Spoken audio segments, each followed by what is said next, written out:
Enough with embrace debate. Pointless yelling at each other on ESPN and Fox, yet very little actual content. It's time for a change. A voice from the fan, for the fan.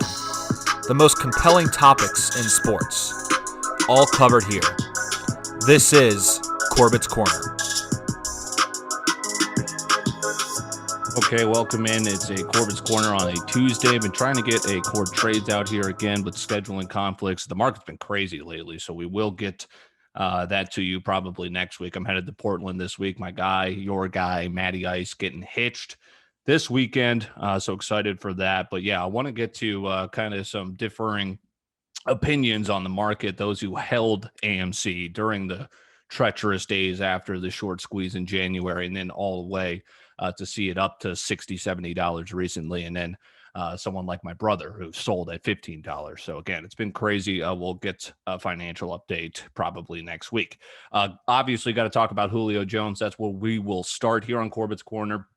One of the worst takes I've ever had, right? It was just blinded by fandom. I was hoping these reports are wrong like they were about Aaron Rodgers, who's still in the Green Bay jersey. Who knows if eventually that's going to be the case come season's start. He's not at minicamp for the first time, mandatory minicamp. So that's interesting to keep an eye on. Is he going to retire? Is he coming back as the reigning MVP? But Julio eventually gets traded. The Falcons obviously under a new regime. No more Dan Quinn. A couple of years too late. They finally get rid of him. Same goes for their GM, Thomas Dimitroff. So bring in former Saints front office member Terry Fontenot. Interesting move there, but he takes over for the head job. And I like what he's done so far, even though trading away a franchise icon for scraps, a second and fourth rounder. You gave up a sixth rounder, but you do get rid of that contract, which was, in hindsight, maybe not the best contract, almost unmovable as the NFL and the price tag for Julio Jones showed you. So we'll dive into that. But Arthur Smith. So again, Julio Jones goes where his new head coach, or could have been head coach, left. Arthur Smith, the offensive coordinator, helped Tennessee to the best offense in 16 years. Let's highlight that. Arthur Smith comes over, gets the head coaching job for the Falcons, takes Kyle Pitts fourth overall, which kind of said, hey, we're going for it with this offense that was in a Super Bowl, 3-4 years ago. I mean, it's starting to add up now since the Falcons blew that 28-3 lead.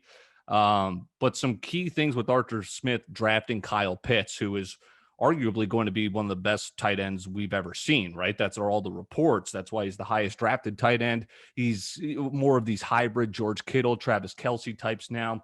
And the reason I'm excited about this is because Arthur Smith was previously a tight ends coach for the Titans. He had been there for a couple of years.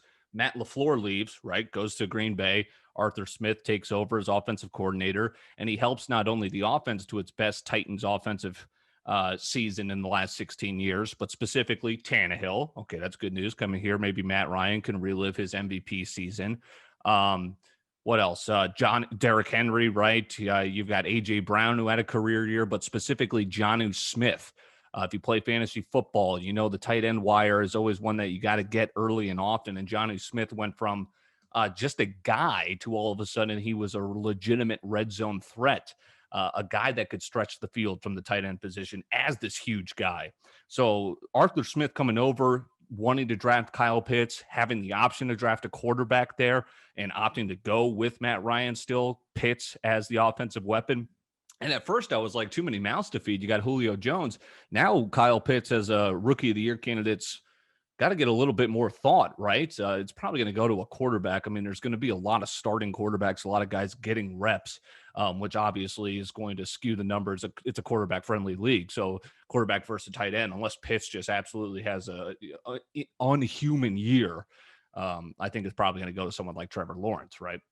But I'm excited. So and here's where I'm confused. I mean, Julio, again, he gave everything he had here for Atlanta. He was great, but I've got a video here for you. So he was great up until the Super Bowl, had the greatest catch I think I've ever seen. But again, it was in a losing effort, not on Julio, not his fault whatsoever. It was Shanahan, the inability to, finish out a Super Bowl II. Now he's done with the Falcons and then as a head coach with the 49ers 2 years ago. But if you remember, the year after the 28-3 collapse is where we'll direct you to. the Eagles, the underdog Eagles, take out. Remember, they're wearing the dog masks all throughout their playoff run. They end up toppling the New England Patriots with Nick Foles. But what if it never came to be? And it was because Julio Jones was directly impacting this playoff run. And I think I'm the only one who noticed it as a Falcons fan, kind of in disbelief. How is this happening? Let's watch the video. I'll kind of give the play-by-play with you here as we go about. Okay, so this is the Eagles Atlanta. I think this is divisional round. Yep, divisional round. So again, the Eagles eventually went on. This was the Minneapolis Miracle year. And then the Eagles took care of the Vikings and eventually went on to win the Super Bowl. Julio Jones had 2, if not 3 chances to end this game for the Falcons, and that would have led to the Eagles not even getting there, right? So let's take a look at this video. So here's the first one. Julio, that's catchable. We got an ad here. Great. But that's a catchable ball as soon as we get back to this from Julio. It's going to get a replay here. Again, if you want to get paid like the best wide receiver in football, you make those catches. I guess we won't get a replay. Here's another chance. Julio's cutting on an inside route, I believe, or this was a blown up shovel pass. Julio's going to get kind of a curl route where he posts up a little bit short to the goal line. And again, visual audience here, we're kind of watching as Atlanta ended up not getting this win in the playoffs. And the franchise demise went from here. Here's the play we're talking about. Julio just kind of dives, makes the catch, but he's at the 2-yard line. He's going to set up 4th and goal again, 15-10. They're trailing, but they're on the 2-yard line, and they have 1st and goal, a minute left. This is the game right here. Julio missed a Julio Jones catchable ball. And now here's where the franchise took a turn for the worse. Now all of a sudden, Julio Jones is on the Titans. First of all, top of the screen, he falls down on the route. Matty Ice, he's done this his whole career. Extend the play, chuck it up. Oh my goodness, it's through his hands. I mean, again, that's tough play. But if you're Julio Jones and they ended up paying him like they were Julio Jones, that was kind of, here's the replay. It was almost foretelling of what would come. Julio Jones was just often injured, wasn't the same producer. I mean, you got to catch that, right? If you're Julio Jones, come on. I mean, that's just where I'll remember it. Well, who's to say if he makes that catch, Atlanta maybe makes another run at the Super Bowl.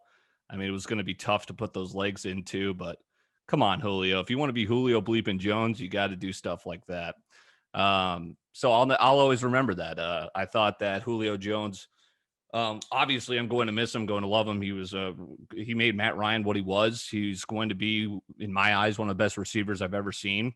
But he made a little bit of a headache. He held out after this year, after this playoff loss, where he may or may not have dropped a game-winning touchdown. And he said he wanted to get this contract. Okay, they gave it to him. Completely cap-strapped the team. Dan Quinn ended up not being a defensive guru. Keanu Neal gets hurt. Defense just falls apart.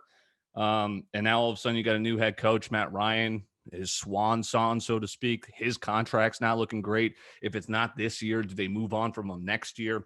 It's just tough. And the saga, again, my take was, I'm not buying it. Julio staying. Blinded by the fandom.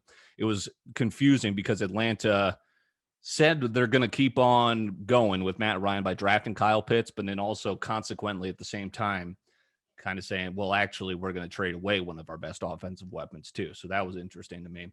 Julio Jones officially a Tennessee Titan. I was looking at the win totals. Titans at 9, Falcons at 7.5. Now I'm going to be the homer to tell you, do this every single year. Falcons, hey, this offense, they could be something. Carolina, did they get better or worse? Another year older for Brady. I know they're still the Super Bowl champs, running it back. The Saints, no more Drew Brees. It's the NFL. Anything can happen. The Falcons are going to be playing that 4-win schedule, right? So they're going to have an easier NFL schedule. Can they get stuff done? They'll have to do it without Julio. Tennessee, over under 9. I mean, the Texans got worse, right? Who's their quarterback opening week 1? Carson Wentz, can he get it done with the Colts? What's Trevor Lawrence and Urban Meyer going to be with the Jags? So it's going to be interesting. Julio for a bag of donuts over to the Tennessee Titans. All right, let's shift to the NBA. The Nets are scary. I just had a friend ask me if they want to retract any statements disparaging the Nets, and I'm getting pretty darn close. They shot 50% from deep last night, and they shot it 42 times from beyond the arc. That's right, 21 of 42. They blow out the Bucks game 1. They blow out the Bucks, embarrass them game 2. Series goes to Milwaukee. Bucks down 2-0. Are they going to be able to make a difference? Well, the Clippers just did that. They ended up winning game 7. Clips move on. They face the Jazz, I believe, tonight. So they got it done. Can the Bucks do it? The Nets, I kept saying they don't play defense. They lose James Harden, and oh boy, are they playing defense. Now, is it Giannis not being aggressive enough? Is it Chris Middleton absolutely sucking? Dude was 7 for 20 yesterday. He was just as bad in game 1. I mean, these 2 games were over at halftime. Bucks need to make some serious adjustments if they don't want to get shown the door here in the Eastern Conference semifinals. So a little worried about my Bucks over Nets prediction, but as the Clippers showed you, it's not over till it's over. 76ers, I still think they get it. They lose game 1 to the Hawks. I watched a majority of that first half. Trae Young was absolutely on fire. Came back down to earth in the second half, and that's the key there. How is Joel Embiid playing, right? He almost tears his meniscus, and he's out there for game 1.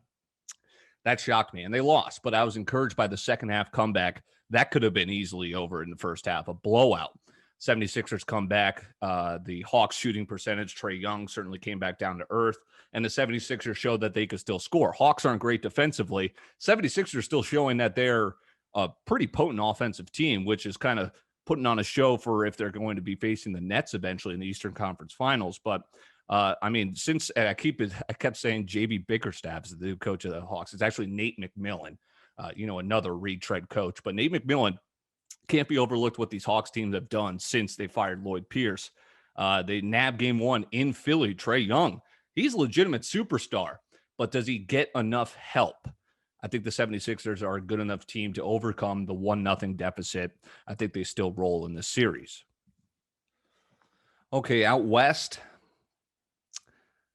So I have to change it, right? The Suns beat the Lakers. I had the Lakers representing the West in the finals. The Anthony Davis injury hurt, and the Suns are pretty darn good. I initially into this this Nuggets Suns series thought it was going to be the Nuggets, and I'm still not sour on that, but the Suns showed me last night in watching that game, they're pretty darn good. Nuggets, are they going to be able? This was the team that was in the Western Conference Finals last year with Jamal Murray. This year, they don't have Jamal Murray. Michael Porter Jr. is looking like the real damn deal. I still think they're going to make this a series. I think we could have some 7-game series throughout here in the semifinals for both sides. So it's going to be interesting. I've got the Clippers over the Jazz. I've been saying throughout the year, I'm not sold on the Jazz. I think they're a regular season fluke team. And I think the Clippers showed pretty great resilience being down 2-0 to the Mavs, 3-2 to the Mavs, and then ending up taking out a future legend in Luka Doncic and moving on. So facing some adversity there to move on, I think they could keep it rolling against the rested Jazz. So I'll keep it with an LA team in the finals. Instead of 76ers over the Lakers, we'll go 76ers over the Clippers. And I think it'll be Clippers Nuggets in the Western Conference Finals. Lastly, let's head to the ice. How about this Islanders Bruins series? I've been riding the Bruins the last couple of games, and that hasn't worked out.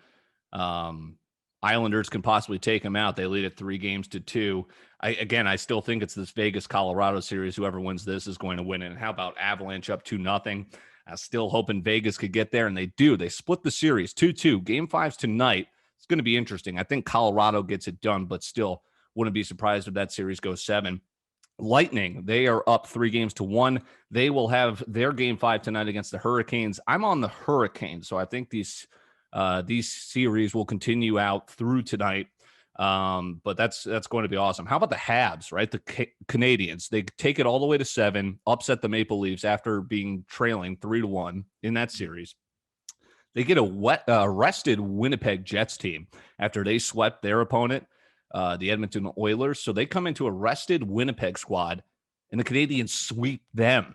So now they get the extra rest. They'll wait for the winner of this battle between Colorado and Vegas. So the Canadians riding the hot goaltender at the right time. Keep an eye out for them. And, of course, the hockey playoffs have been exciting throughout. They're running congruent with the NBA, making summer fun to us. Baseball is starting to take more of a shape. Cardinals are going the wrong direction. Cubs, as I predicted in the beginning of the season, even though they sold a lot of their players, they're still a good squad playing under manager David Ross. So and of course, GM now Jed Hoyer, right after Theo Epstein left for Major League Baseball in their commissioner's office. But baseball's starting to take more shape here as we get into the dog days approaching of summer. That'll do it for me, Dylan Corbett, here on Corbett's Corner on a Tuesday. Again, core trades will be coming out sometime next week as the market has been absolutely insane. Meme stocks are back, and winging it, we're up to episode 29. That will be in its usual day here tomorrow. So check that out, episode 29 of Winging It with the fellas, coming out here on the Corbett Sports Podcast Network, CorbettSports.com, to view all the different menu items there, the options. So that'll do it for me here on a Tuesday. We'll talk to you tomorrow.